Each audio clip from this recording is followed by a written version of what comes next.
Prince आपने सही बोला एक्चुअली, वो लाइट की वजह से सबको इशू वही हो रहा है। बहुत सारे स्टूडेंट्स यही कंप्लेंट कर रहे हैं कि लाइट की वजह से, और इनफैक्ट टीचर्स को भी वही प्रॉब्लम हो रही है, क्योंकि ऐसे लाइट के सामने बैठना आईज को स्ट्रेन पड़ता है, प्रॉब्लम भी है एक्चुअली, पर कुछ कर नहीं सकते ना हम, लॉकडाउन है ना। स्टे सेफ, स्टे होम, ये चल रहा है फिलहाल ट्रेंड में, क्या कर सकते हैं। कोरोना वायरस के चक्कर में सब कुछ प्रॉब्लम हो गया, वरना तो ऑब्वियसली बहुत सारे लोग ऐसे हो जो क्लास को मिस भी करते होंगे, इतना टाइम था। मैं तो काफ़ी करता हूँ क्योंकि मैं बहुत जगह पढ़ाता था और ऐसे पढ़ाने में मज़ा भी आता था मुझे, ऐसा बहुत ज़्यादा मिस करें। और आप भी करते होंगे बीइंग अ स्टूडेंट, वो एक अलग ही एनवायरनमेंट होता है, कुछ कर नहीं सकते हम। शायद पता नहीं है ऐसे ही निकलेगा क्या पूरा साल, वो भी पता नहीं है। लाइट की वजह से प्रॉब्लम होती है, आपको पूरा आंखों पे से ध्यान देके ध्यान देना पड़ता है ना, इसलिए। चलो ठीक है, ओके। तो मैंने जो टर्म्स बताया वो क्लियर है, ब्रैकेट, ये ब्रैकेट समझ में आया था। थोड़ी देर और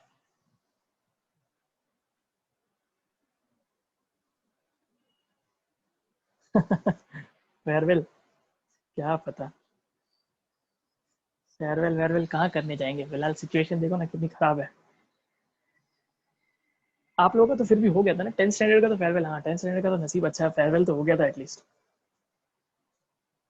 10th स्टैंडर्ड वालों का तो फेयरवेल हो गया था, 12th का भी हो गया था इनफैक्ट। चलो इतना क्लियर है,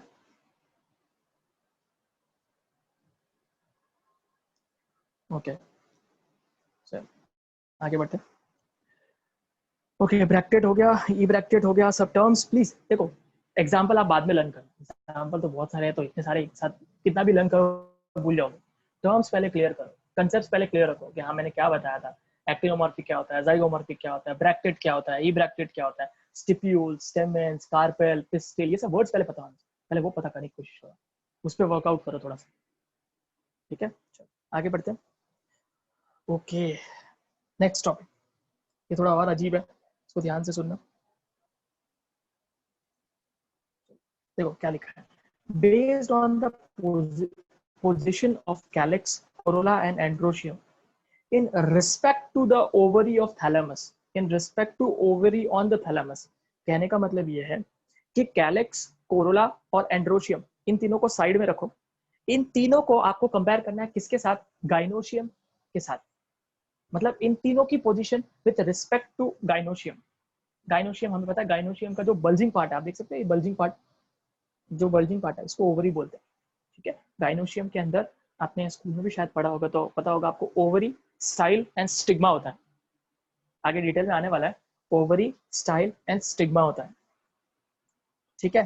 तो ये जो ओवरी है, ओवरी मतलब ये लोग गाइनोशियम की ही बात कर रहे हैं, तो ध्यान से सुनो क्या बोल रहे हैं, based on the position of calyx, corolla, androecium with respect to the position of gynoecium, हमें कंपेयर करना है। अब सुनो मैं क्या बोल रहा हूँ, अगर गाइनोशियम की पोजीशन ऊपर है, गाइनोशियम की पोजीशन ऊपर है with respect to these three other whorls, that is calyx, corolla and androecium. जैसे आप यहाँ पे देख सकते हैं, देखो आप यहाँ पर देखो, आप ध्यान से देखो, आपको पता चलेगा कि गाइनोशियम जो है वो ऊपर है सबसे, उसके बाद उसके नीचे तीनों है ना, उसके नीचे है आप देख सकते हो एंड्रोशियम, एक मिनट मैं करता हूँ, ये एंड्रोशियम है, उसके नीचे ये पेटल्स है, उसके नीचे कैलेक्स, ये भी उसके नीचे। तो बोल सकते हैं with respect to all this three, gynoecium is above, gynoecium is above. अब यहाँ स्टूडेंट कंफ्यूज हो जाते हैं, ध्यान देना, गाइनोशियम इज अबव, इसके लिए वर्ड यूज होता है हाइपोगाइनस, हाइपोगाइनस। स्टूडेंट कंफ्यूज हो जाते हैं, ऊपर है तो हाइपर गाइनस या हाइपर होना चाहिए, बट ये लोग, हाइपोगाइनस का मतलब होता है कि गाइनोशियम के नीचे, मतलब बाकी तीनों के तीनों वर्ल्ड जो है, यानी कैलेक्स, कोरोला और calyx, corolla and androecium are below the ovary और below the gynoecium, that's why the term is hypogynous, hypogynous.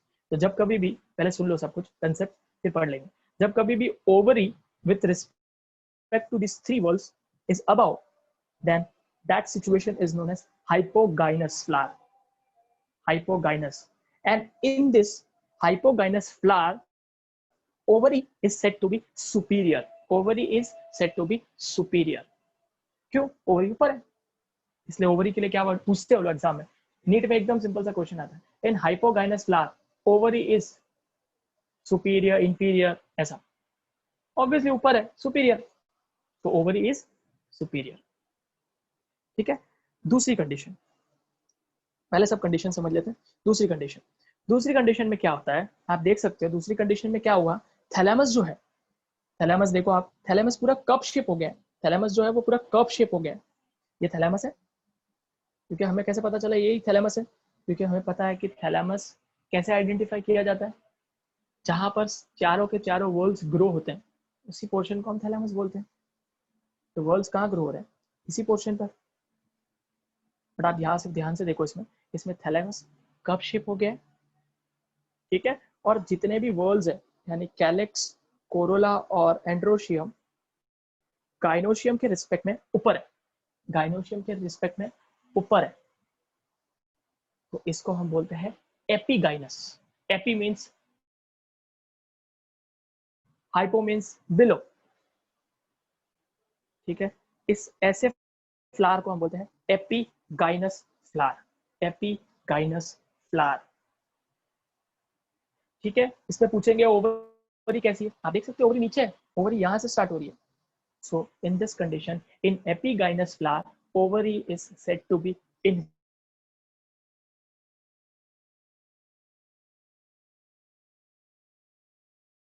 better है। इसमें देखो आप देख सकते हो थैलेमस पूरा कप शेप हो गया, थैलेमस पूरा कप शेप हो गया, और उसमें देखो ओवरी एकदम नीचे, ओवरी एकदम नीचे, और बाकी सब एकदम ऊपर से राइज हो रहे हैं। तो अभी सोचोगे कि ये भी तो सेम ही है, ये भी सेम है। देखो थोड़ा सा कंफ्यूजन है, डायग्राम वाइज थोड़ा सा कंफ्यूजन है, और मैं भी कंफ्यूज हो गया इसलिए। बट आप ध्यान से देखो, आपको डायग्राम नहीं देंगे एग्जाम में, आपको सेंटेंस देंगे, आप सेंटेंस से आइडेंटिफाई कर पाओगे। हाँ हाँ, गम्मा कब बोलते हैं?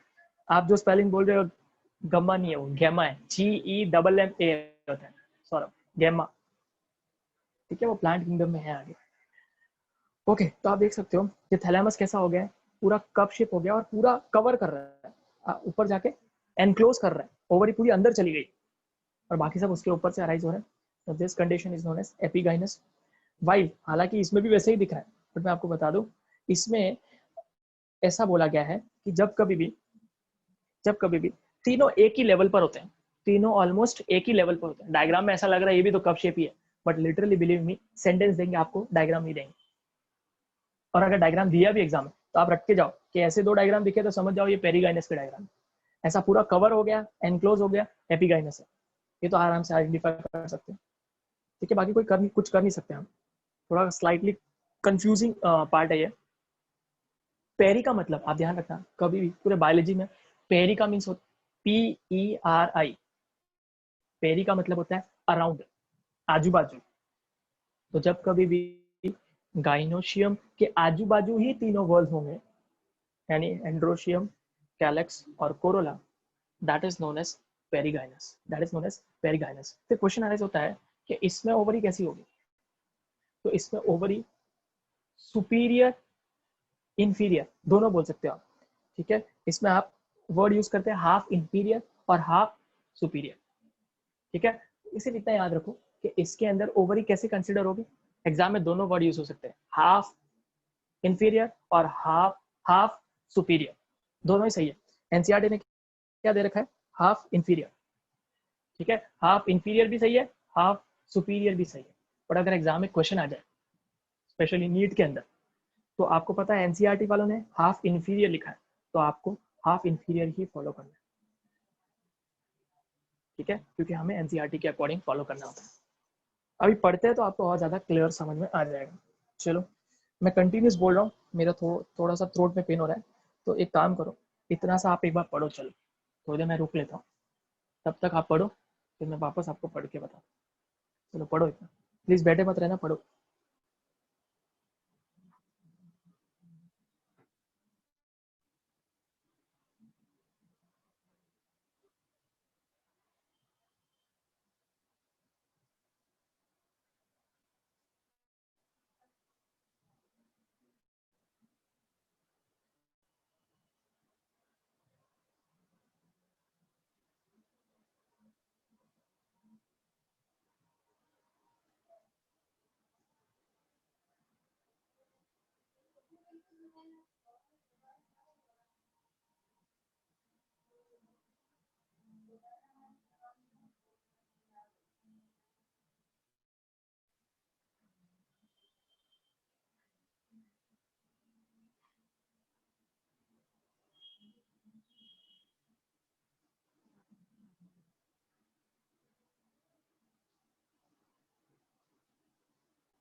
हो गया पढ़ के?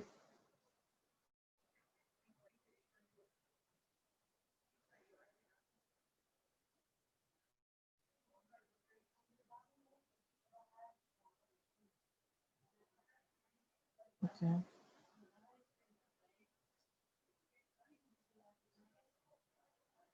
अगेन मैं आपको बोल देता हूँ, वेरी वेरी इंपॉर्टेंट टॉपिक, बहुत ज़्यादा क्वेश्चंस आए हुए हैं इसमें से, लिटरली बहुत बार। इस क्वेश्चंस ने कितने, इस इतने से टॉपिक ने कितने लोगों को डॉक्टर बना दिया होगा, आप सोच नहीं सकते। और कितने को नहीं, कितने लोगों ने जिन्होंने नहीं पढ़ा होगा उनकी सीट भी गई होगी, ऐसा भी हो सकता है, क्योंकि नीट बहुत ही कॉम्पिटिटिव है। आपने अगर एक गलती की, आपका एक मार्क से रैंक ऊपर नीचे जा सकता है, बहुत लिटरली।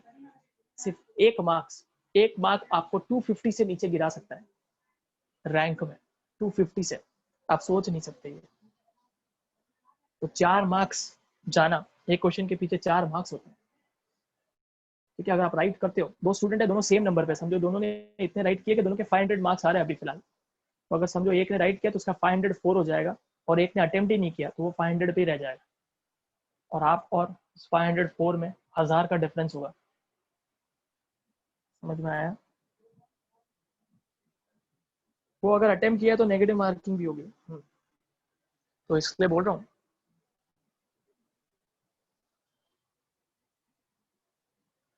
ओके ओके ओके, ठीक है। तो जो लोग स्पेशली नीट देने वाले, या जेई, जो भी एग्जाम आप जेई भी दे रहे हो, तो उसमें भी वही कंसेप्ट चलता है कि उसमें बायोलॉजी नहीं है, उसमें मैथ्स है, ठीक है। बट रैंक की तो वही हाल है, एक क्वेश्चन आपको इतना ऊपर नीचे कर सकता है। तो अगेन वेरी इंपॉर्टेंट टॉपिक, मैं रीड करता हूँ। देखो क्या लिखा है। Based on the position of calyx, Corolla and androecium in respect of the ovary on the thalamus, the flower are described as hypogynous, perigynous, epigynous. In the hypogynous flower, the gynoecium, hypogynous, hypogynous का मतलब है ovary ऊपर है, मैं पहले ही बता रहा हूँ। In hypogynous flower, the gynoecium occupies the highest position while the other parts are situated below it. आप देख सकते हो, फर्स्ट ए को देख सकते हो, वही है, ठीक है। The ovary in such flower is said to be superior. हम सबको पता है ओवरी इसमें क्या बोलेंगे, superior. Example mustard, china rose, brinjal. Example याद रखने पड़ेंगे again. If gynoecium is situated in the and center and other parts of the flower are located on the rim of the thalamus. rim क्या होता है, rim का मतलब क्या होता है, आप देखो इस प्लांट को ध्यान से देखो, या आप 2 डायमेंशनल देख रहे हो, 3 डायमेंशनल कैसा होगा,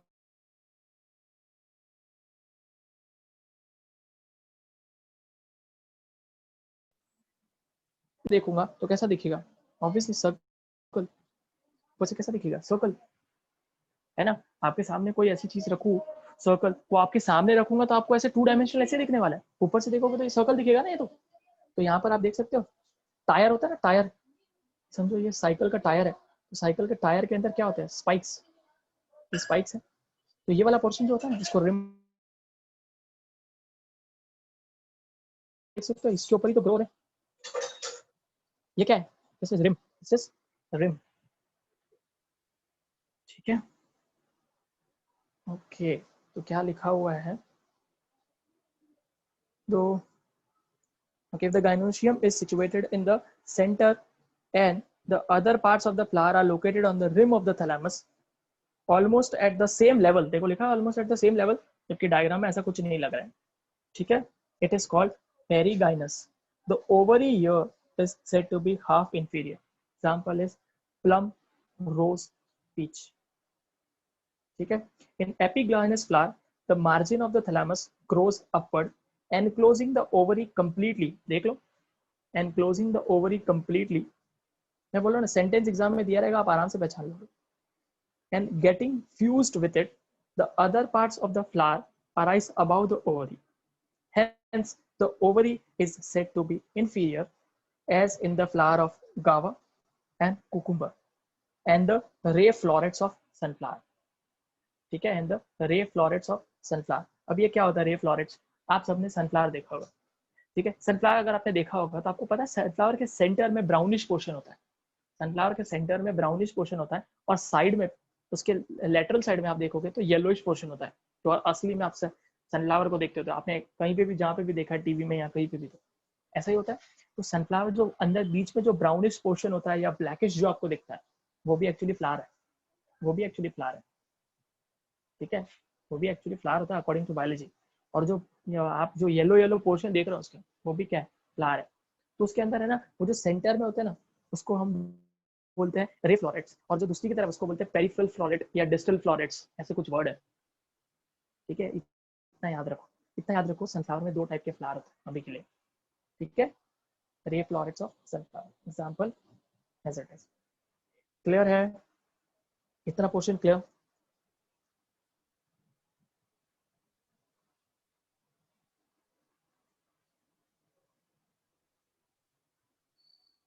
इतना क्लियर है, बस नेक्स्ट 3 to 4 मिनट्स में मैं आपको छोड़ दूंगा, डोंट वरी। 45 पे छोड़ दूंगा मैं आपको, 6 आई कैन अंडरस्टैंड। लगता है बोर हो गए, काफी लोग ने छोड़ भी दिया है, 17 ही दिख रहा है। ओके, मर्चेंडी, ठीक है, इतना समझ में आ गया। ओके, चलो अच्छी बात है, इतना तो क्लियर है। आपका कॉलेज में एडमिशन हुआ कि नहीं हुआ अभी तक? आप अनम्यूट कर सकते हो अपने आप को। कॉलेज का एडमिशन क्या है, क्या चल रहा है स्टेटस कॉलेज हो का? गया सर, एडमिशन हो गया। एडमिशन हो गया है, लिस्ट आ गई है फर्स्ट क्या? List no first sir, list में ही नाम आ गया। फर्स्ट लिस्ट मेरा 31st, अच्छा, फर्स्ट लिस्ट 31 को है, मेरा नाम आ 30 गया। को। 30 को है, ओके। जून में 31 है, पता नहीं, ओके ओके, 31 तो 30 को है, ठीक है ठीक है, 30 30, ओके ओके ओके, 30 है। सर मेरी लिस्ट तो आ भी गई, मेरा नाम भी आ गया। ऐसे कैसे? सेंट फ्रांसिस में हो गया मेरा एडमिशन। ओके, सेंट फ्रांसिस में एडमिशन हो गया, माइनॉरिटीज में, ठीक है। Yes yes yes. Okay okay okay okay, चलो अच्छी बात है। तो कॉलेज, जो लोग नीट और जेई वाले हैं वो लोग बेटर है, आप ज़्यादा दूर मत लेना, हाँ, ज़्यादा दूर मत लेना कॉलेज, ठीक है। जो लोग नीट और जेई देने वाले, स्पेशली हो सके तो नज़दीक ही लें, जो भी आप हायर स्टडीज़ कर रहे हो, आपको जो भी ऐसी एग्जाम देनी है जो आपकी टफ एग्जाम है आगे जाके, ठीक है। मैं जी नीट और जेई इसलिए बोल रहा हूँ बिकॉज यहाँ पर अभी फिलहाल ट्रेंड वही चलता है, जी नीट और जेई, नीट और जेई, इसलिए मैं इसके नाम ले रहा हूँ। और भी बहुत सारे एग्जाम्स है जो डिफिकल्ट है और बहुत कुछ है।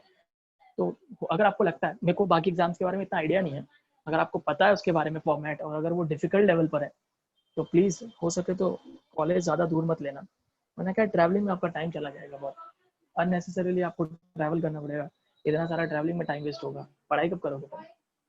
2 साल में पढ़ाई तो करोगे, एंट्रेंस एग्जाम जो भी आप दे रहे हो, चाहे वो जो भी है, आप चाहे MBA कर रहे हो या जो भी है, मर्चेंट नेवी, बहुत सारे फील्ड है ना, जो भी करने वाले हो आगे जाके, UPSC है, बहुत सारी चीज़ें हैं। तो उसके लिए ऑब्वियसली कितनी ज़्यादा प्रिपरेशन लगती है, तो उसके लिए आपको ये 2 साल में पढ़ना है। ओके ओके ओके, ठीक है, तो वही मैं बोल रहा हूँ, प्लीज़ ज़्यादा दूर कॉलेज मत लेना, ठीक है, तो चर्च गेट एंड ऑल इतना दूर दूर कॉलेज मत लेना, बेटर है आप नज़दीक नज़दीक कॉलेज लो। ये मत सोचना कि कोई कोई फर्क नहीं पड़ना, कोई आपको आगे जाके नहीं पूछने वाला आप कौन से कॉलेज से पढ़ते हो।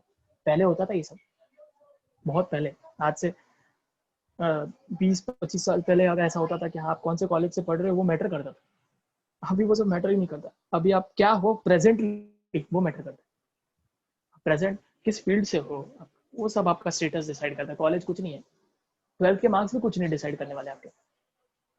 तो इसका मतलब ये नहीं कि 12th पढ़े नहीं, ठीक है। चलो बस काफ़ी, आज के दिन रुक जाते हो, काफ़ी थक गए होंगे आप लोग, थैंक यू सर। ठीक है, ओके ओके, चलो bye Bye, sir. Bye, Bye, sir. Okay.